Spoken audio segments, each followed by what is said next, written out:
पुढील 48 तासात हे 10 जिल्हे उद्ध्वस्त होणार? अवकाळी पावसासोबत चक्रीवादळाचा गंभीर इशारा हवामान विभागाने दिला आहे. संपूर्ण महाराष्ट्रासाठी पुढील 48 तास हे अत्यंत महत्त्वाचे आहेत, कारण गेल्या 50 वर्षात झाला नव्हता तितका भयानक ढगफुटीसदृश पाऊस सोबत विजांचा कडकडाट आणि गारांचा पाऊस पडणार असल्याची शक्यता हवामान विभागाने काल दिली होती. पण 5 मिनिटांपूर्वी चक्रीवादळाचा भयानक इशारा हवामान विभागाने दिला. जेव्हा सॅटेलाइट इमेज पाहिल्या तेव्हा लक्षात आले की महाराष्ट्राच्या दक्षिण सीमेवरून हळूहळू एक वेगळ्याच प्रकारचे ढग सरकत आहेत. हे ढग इतके जड आहेत की ते कोणत्याही क्षणी खाली कोसळू शकतात आणि शास्त्रज्ञांच्या मते या ढगांची उंची आता तिप्पट वाढली आहे. याचा अर्थ असा आहे की हा जेव्हा पाऊस सुरू होईल तेव्हा थेंब पडणार नाहीत, तर अक्षरशः गारांचा पाऊस पडेल. ढगांतून तोफेचे गोळे पडल्यासारखी परिस्थिती निर्माण होणार आहे, ज्यामुळे या 10 जिल्ह्यात काहीच शिल्लक राहणार नाही अशा प्रकारचा तातडीचा इशारा आता देण्यात आला. सावधान महाराष्ट्र, हा इशारा हलक्यात घेऊ नका, कारण की हा प्रश्न जगण्या मरण्याचा आहे. हिंदी महासागर आणि अरबी समुद्रात अशा काही भयानक हालचाली झाल्या आहेत की ज्याची कल्पना कालपर्यंत कुणालाच नव्हती. अवकाळी पाऊस येणार, काही जिल्ह्यांना झोडपणार इथपर्यंतच माहिती होतं. पण अचानक एक अशी चक्रीवादळाची परिस्थिती निर्माण झाली की ज्यामुळे आता या 10 जिल्ह्यांमध्ये तर सगळ्यात भयानक परिस्थिती निर्माण होणारच, पण बाकीच्या 26 जिल्ह्यांना देखील भयानक रेड अलर्ट देण्यात आलेला आहे. हे सगळ्यात मोठे संकट आहे आणि निसर्गाचा महातांडव कोणत्या 10 जिल्ह्यांत होणार याची यादी स्वतः मुख्यमंत्र्यांनी समोर आणली आहे. येत्या 48 तासात या 10 जिल्ह्यात काहीच पाहायला राहणार नाही असा एक अर्जंट आणि निर्वाणीचा इशारा देण्यात आलाय. या 10 जिल्ह्यात भयंकर वेगाने वारे वाहतील.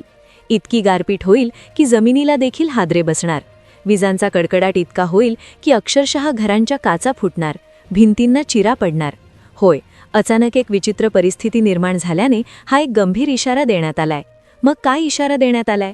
कोणते ते 10 जिल्हे आहेत की जिथे सगळ्यात जास्त विचित्र परिस्थिती निर्माण होणार आणि बाकीच्या जिल्ह्यांमध्ये नेमकं काय होणार?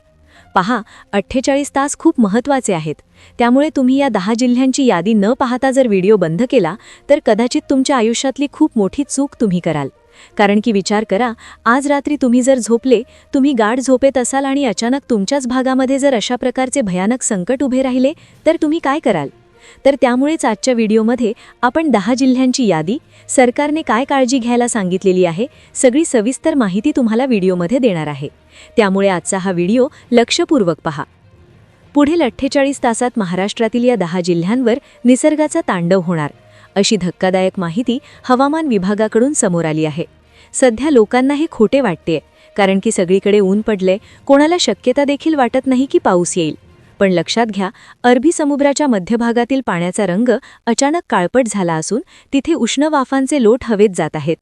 हिंदी महासागरातून येणारे बाष्प आणि हिमालयातून येणारे अतिथंड वारे महाराष्ट्राच्या सह्याद्रीच्या रांगांमध्ये आता एकमेकांना धडकणार आहेत. आणि जेव्हा धडक होईल तेव्हा त्या 10 जिल्ह्यांमध्ये अगदी स्फोट होणार आहे. हेच कारण आता समोर आले आहे. त्याचबरोबर एल निनो इफेक्टमुळे पृथ्वीचे तापमान वाढले होते, पण आता अचानक ला निनाचा प्रभाव इतका तीव्र झाला आहे की बाष्पाने भरलेले ढग आता जमिनीच्या दिशेने झेपावत आहेत. शास्त्रज्ञांच्या भाषेत सांगायचे तर हवेचा दाब इतका कमी झाला आहे की तिथे एक व्हॅक्यूम तयार झाला आहे. हे व्हॅक्यूम जेव्हा फुटेल तेव्हा ढगफुटीपेक्षाही भयानक पाऊस पडेल. पाणी केवळ बरसणार नाही, तर ते तुमच्या घरादाराला वाहून नेण्यासाठी येईल. त्या 10 जिल्ह्यांमध्ये हाहाकार माजणार हे आता निश्चित झाले आहे. 10 जिल्ह्यांमध्ये प्रचंड गारपीट इतकी भयानक असेल की काहीच कुठे उरणार नाही.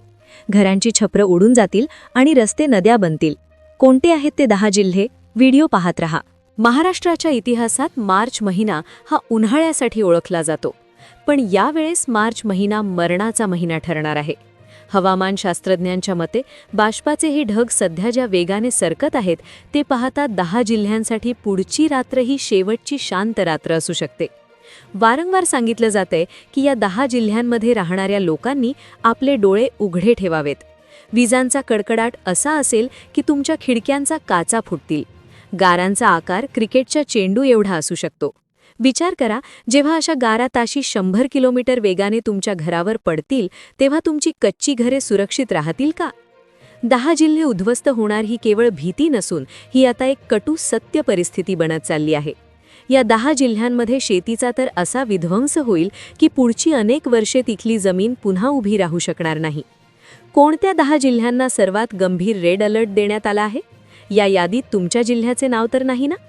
तुम्हाला आठवतंय का, 15 वर्षांपूर्वी विदर्भात आणि मराठवाड्यात अशाच पद्धतीची एक घटना घडली होती. रात्रीचे 2 वाजले होते, लोक साखर झोपेत होते आणि अचानक विजांचा तांडव सुरू झाला. 10 मिनिटांत अख्खे गाव पाण्याखाली गेले होते. जनावरांचे हंबरणे आणि मुलांचा रडण्याचा आवाज विजांच्या कडकडाटात दबून गेला होता. आज पुन्हा तीच परिस्थिती त्या 10 जिल्ह्यांमध्ये उभी ठाकली आहे. निसर्ग पुन्हा एकदा स्वतःची शक्ती दाखवण्यासाठी सज्ज झाला आहे. त्या रात्री लोकांना सावरण्याची संधी मिळाली नाही, पण तुम्हाला आज आम्ही ही माहिती आधीच देत आहोत. बाष्पाचे ढग आता महाराष्ट्राच्या सीमेवर धडकले आहेत. काही ठिकाणी रिमझिम सुरू झाली असेल, पण सावध रहा, ही केवळ सुरुवात आहे. मूळ प्रलय अजून बाकी आहे, जो त्या 10 जिल्ह्यांचा घास घेणार आहे. आता लक्ष देऊन ऐका. हवामान खात्याने ज्या 10 जिल्ह्यांचा उल्लेख सर्वात घातक श्रेणीत केला आहे, त्यांची नावे आणि तिथे होणारा धोका खालीलप्रमाणे आहे. 1. गोंदिया. विदर्भाचा हा भाग 16 आणि 17 तारखेला विजांच्या तांडवाचा साक्षीदार बनेल. इथे गारपिटीचा जोर इतका असेल की शेतीचा नामोनिशाण उरणार नाही. धान पिकाचे प्रचंड नुकसान होण्याची भीती आहे. 2. भंडारा. विजांचा कडकडाट आणि मुसळधार पाऊस या जिल्ह्याला झोडपून काढेल. नदीकाठच्या गावांना सतर्कतेचा इशारा देण्यात आला आहे.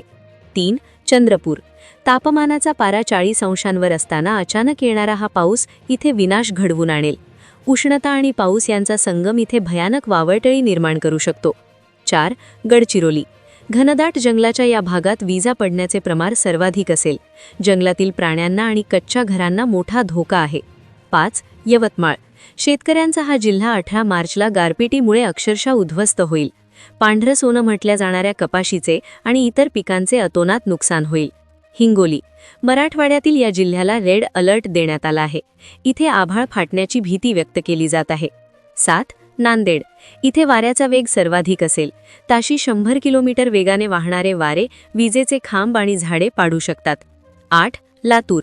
पाणी टंचाईने होरपळणारा हा जिल्हा आता पाण्याच्या प्रलयाने संकटात येईल. शहराच्या सखल भागात पाणी साचण्याची शक्यता आहे. 9. धाराशिव. उस्मानाबाद. विजांसह पावसाचा इशारा इथे देण्यात आला आहे. ग्रामीण भागातील लोकांसाठी पुढचे 48 तास अत्यंत धोक्याचे आहेत. 10. सोलापूर. दक्षिण महाराष्ट्रातील हा सर्वात मोठा डेंजर झोन आहे. इथे 18 आणि 19 तारखेला निसर्गाचा कोप पाहायला मिळेल. डाळिंबाच्या बागा आणि द्राक्षाच्या बागा पूर्णपणे उद्ध्वस्त होण्याची भीती आहे. वरील 10 जिल्हे जरी रेड अलर्टवर असले तरी पुणे, सातारा, सांगली, कोल्हापूर, अहमदनगर आणि बीड या जिल्ह्यांमध्ये ही परिस्थिती काही चांगली नसेल. 18 तारखेला दुपारी या जिल्ह्यांमध्ये अचानक अंधारून येईल. भर दुपारी रात्रीसारखे वातावरण तयार होईल.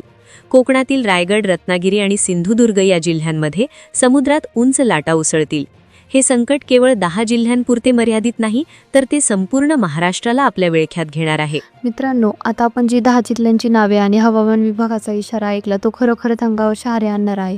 पण केवळ भीती बाळगून चालणार नाही. प्रशासनाने इशारा दिला आहे, आता जबाबदारी आपली आहे. गेल्या काही वर्षात आपण पाहिलंय की निसर्ग जेव्हा कोपतो तेव्हा मानवी शक्ती तोकडी पडते. पण जर आपण सतर्क राहिलो तर जीवितहानी नक्कीच टाळू शकते. हा व्हिडिओ फक्त माहितीसाठी नाही, तर एक अलर्ट आहे जो तुम्हाला आणि तुमच्या परिवाराला सुरक्षित ठेवू शकतो. मला आता तुमच्याकडून एक मदत हवी आहे. तुम्ही हा व्हिडिओ महाराष्ट्राच्या कोणत्या जिल्ह्यात किंवा गावात पण पाहतात, तुमच्या भागात सध्या आकाश कसं आहे, ऊन आहे की ढग जमा व्हायला सुरुवात झाली आहे, खाली कमेंट्समध्ये तुमच्या जिल्ह्याचं नाव आणि सध्याचं हवामान नक्की सांगा. कारण तुमची एक कमेंट दुसऱ्या एखाद्या भावाला सावध करू शकते. जर तुम्हाला तुमच्या भागात पाऊस सुरू झाला असेल तर लगेच इतरांना सांगा, जेणेकरून शेतात गेलेले लोक घरी परततील. पण सांगितलेल्या 10 मुद्द्यांव्यतिरिक्त एक महत्त्वाची गोष्ट, जेव्हा अशा परिस्थितीत अफवा खूप पसरतात, व्हॉट्सअप ॲपवर येणाऱ्या प्रत्येक मेसेजवर विश्वास ठेवू नका. अधिकृत बातम्या पाहत राहा. घरातील ज्येष्ठ नागरिक आणि लहान मुलांकडे विशेष लक्ष द्या. जर तुमचं घर पत्र्याचे किंवा कच्चं असेल तर शक्य असल्यास पक्क्या इमारतीचा आश्रय घ्या. वीजचा कडकडत असताना मोबाईल चार्जिंगला लावू नका किंवा फोनवर बोलू नका. हे साधे नियम आज तुमचं आयुष्य वाचू शकतात. शेवटी एकच विनंती आहे, हा व्हिडिओ पाहिल्यानंतर शांत बसू नका. तुमच्या ओळखीच्या प्रत्येक ग्रुपवर, प्रत्येक तुमच्या नातेवाईकांना हा व्हिडिओ शेअर करा. कदाचित तुमच्या एका शेअरमुळे कोणाचं तरी नुकसान टळेल. आपण सगळे मिळून या संकटाचा सामना करूया. सावध राहा, सुरक्षित राहा. पुढच्या अपडेटसाठी चॅनलला सबस्क्राईब करायला विसरू नका. धन्यवाद.